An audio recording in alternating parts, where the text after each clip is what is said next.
Olá, eu sou o Thiago Lopes, doutor em psicologia, especialista em autismo precoce, e hoje vou aqui falar um pouquinho com Giacomo Vivanti.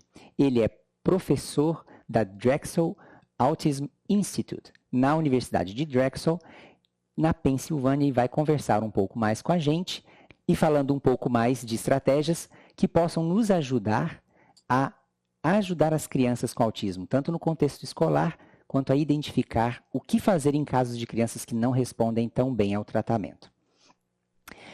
Hi, Giacomo. How are you doing?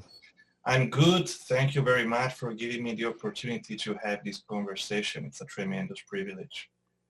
Oh, that's actually a great opportunity for us to hear a little bit more about your work. Thank you for accepting this invitation.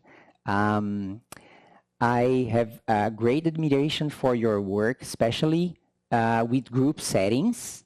So he's responsible for the book that we'll be showing here for you guys. It will appear at the screen. We still only have that in English. It's not yet translated to Portuguese, but I hope it will someday get to be more available for us. It's a great book. It's a thin book, very direct, very forward in the way that we teach children inside groups. I think there's a lot of insights here that will give support for children to better learn. So how was that experience that got you to write down this book? How was that, Giacomo? Can you explain a little bit? Yeah, we realized that the kind of intensive one-to-one implementation with one adult delivering instruction to one child for many hours a week is very powerful, it's very effective, but it's not always sustainable, and it's not always a context that you can provide in many communities and in many countries. So the next step is not to to provide fewer hours, but to think about how can I provide the same amount of learning opportunities in an environment that has different resources. And one resource that exists pretty much everywhere in the world is daycare programs, daycare centers. That's true. This is a sort of a universal cultural factor, the idea that young children are educated in small groups with one adult delivering instruction to multiple children.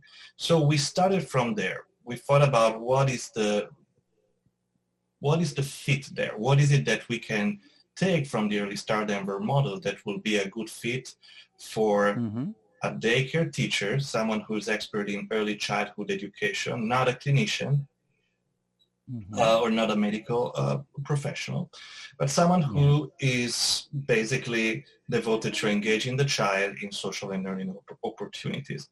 So we started working with a group of young and enthusiastic teachers in Melbourne, Australia, who were really excited about the idea of learning some of these techniques because they were consistent with their ideas. And their ideas were play is the key to engage children in learning opportunities. So we saw a good fit there. Great. So you were supervised by Sally Rogers by that time? Is that right?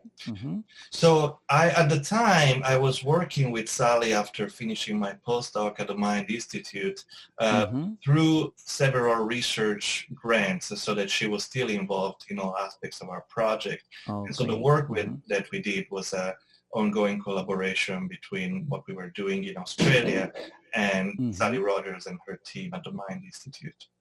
Oh, that's great. Yeah. So we can see here at the chapter 4 that you guys give some guidance about the setting up the learning environment. You guys needed to do a lot of adaptations in the regular daycare program. What were the main adaptations that you guys needed to do in order to increase these learning opportunities inside this environment? Yeah, the first thing that we thought was, how do we get a child with autism to do things with other children. Because the point of a group environment is that you have more opportunities for peer interaction. This is something that is missing in the one-to-one child-adult kind of format. And so we created spaces that will naturally draw children together by putting specific objects, materials that are highly motivating. And these are play materials. Materials like blocks, like trains, anything that is naturalistic to see in an early childhood education environment. We created these different spaces, and we will not tell the child, go there or go here. We will see where the child will normally gravitate. What are the objects that attract his or her attention?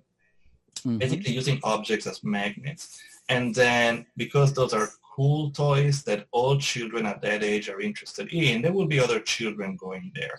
And at that point, that's where the adult will join in and provide teaching, things that we can do with those objects. For example, the child starts banging shoe blocks. This is where the adults can start from there and teach all the children around the table how to first bang those toys, those blocks at the same rhythm, and then introducing different variations so that the child can learn how to create a tower, how to create a train, and other cooperative activities that stems from the child initiative.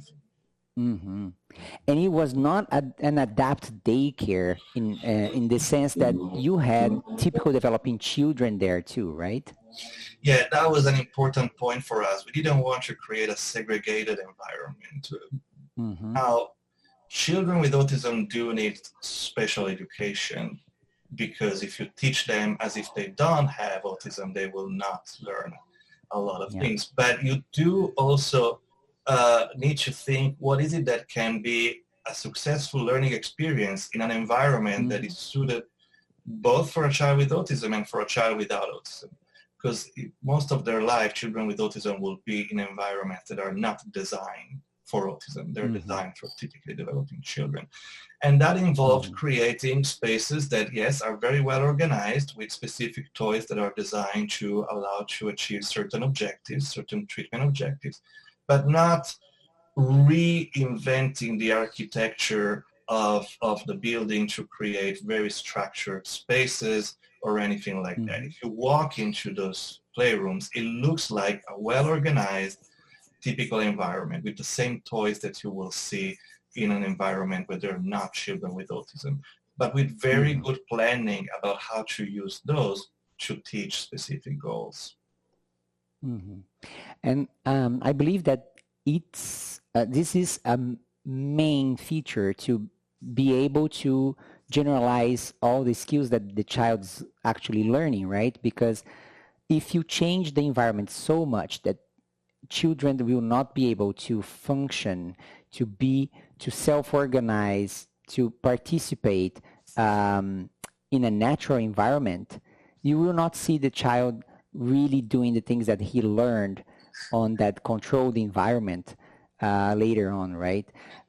One thing that that gets me on that following the lead thing is some of our kids get really stuck in some sensorial actions, sensory stimulations, or some specific toy that they really like. How do you guys do when that happens in such environment? Absolutely. This is something we're thinking a lot. We do want to create teaching and learning that is based on the child's initiative. We don't want the child to be passively responding to the adult giving instructions. We told the teachers we want the child to do things with you, not for you.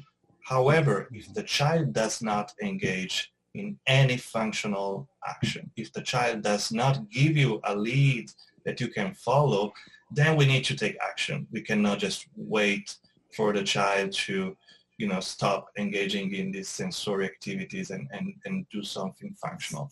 And that's where we sort of deviate from the mantra of following the child's lead. And we Mm-hmm. go to the child with options of, and we show the child things that they can do. In other words, we increase the structure a little bit so that there can be a starting point where the child is engaged in a meaningful action. So for example, not Mm-hmm. doing this, but pushing a button, or, not doing this, but doing this, the beginning of a peekaboo, and so Great. on. We need to adapt. So you redirect the child. When you say that you increase the structure, what do you mean specifically by increasing the structure? Just for some people that are not used to those terms, or to people that are not really trained for intervening with children inside the schoolroom setting. Basically, we increase the guidance that is provided by the adult. In an ideal situation, you have a child who shows interest in some specific action or behavior, for example, clapping hand, and then from there you join the child, you're both clapping hand, and then it turns into a song, and then you're teaching new words and new action. For a child who is not doing this, but is doing this, or biting their own hand and rocking, you don't join the child. You don't want to do what the child is doing. You are showing something new, something different. So the adult is taking the lead in a more directive way. For example, hey Johnny, now we're gonna beat on the drum. Not something that the child is doing, but something that the child can do, maybe with some prompting, and that is fine. We don't want a teacher or an adult to wait forever until the child does it spontaneously. And if the child enjoys that, and they might not enjoy the first time, you might need to try different things, then you have a starting point. Then once you have the starting point, you can decrease the adults, leading the child and telling them what to do, and have more shared control. But you need a starting point. You need a joint activity for any teaching to happen. And the joint activity, if it doesn't start from the child, it will need to start from the adult. That's interesting. One thing that calls my attention is you are really thinking also about something that the child can do. And one common mistake that I see is teachers trying to introduce exactly the same activity without any adaptation to a child that did not yet reach that cognitive or motor skills level. So how did you guys do that? Did you guys plan before starting an activity? How it worked for adapting materials? Absolutely. And activities. Now, this is a very important point. What we used to see at the beginning of our project was, the teacher thinking, I want this child to learn how to do a puzzle. And so I'm going to go to the child with a puzzle. The child has never seen that before, doesn't show any interest in that. Yeah. And then it becomes a struggle, which likely causes frustration for the child and for the teacher. So what we did is to start with something that the child can do now. I'm not teaching immediately doing a puzzle with 5 pieces. I might teach that engaging with a piece of the puzzle is interesting. It's something fun. For example, I can put the piece of the puzzle on a slide. I can create a slide, and put the object. That's a pretty expensive slide, man. I wouldn't use that. I'm just using the things that I have around. I'm just kidding. Yeah, that's fine. But yeah, you starting with letting the child know that the game or the materials are interesting and engaging. You put a smile on his face. Then when you see the smile, okay, next time it's 2 pieces of the puzzle going there, and maybe we can put them together. And that's the adaptation. The adaptation is not giving up on the objective and no longer doing the puzzle. You ultimately want to get there.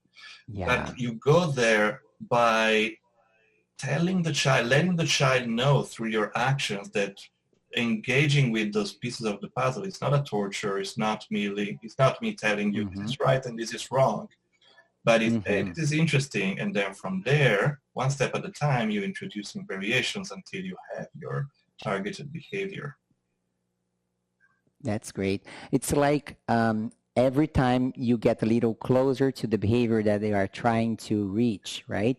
But you come from something that is interesting to the child to create motivation for the object, and then you do expansions, you variate your the way you play with the toy, so he gets to the point where he can follow the lead of other children. Absolutely. That's very smart. And don't get me wrong, I think that the materials need to be engaging and motivating, but ultimately the motivation comes from what the adult does with the materials. Like when I put the objects on a slide, the motivating thing is also me saying, woo, and ready, set, go. It's not the material in itself. And that was another mistake. You know, the child likes the iPad, I give the child the iPad. That doesn't teach the child anything. We want social learning. We want learning through social interaction. So I can create something that is motivating with my sound effects, with my actions, you know, putting the object on my head and pretending to sneeze so the object goes on the table. All of that increases motivation and engagement. Yeah.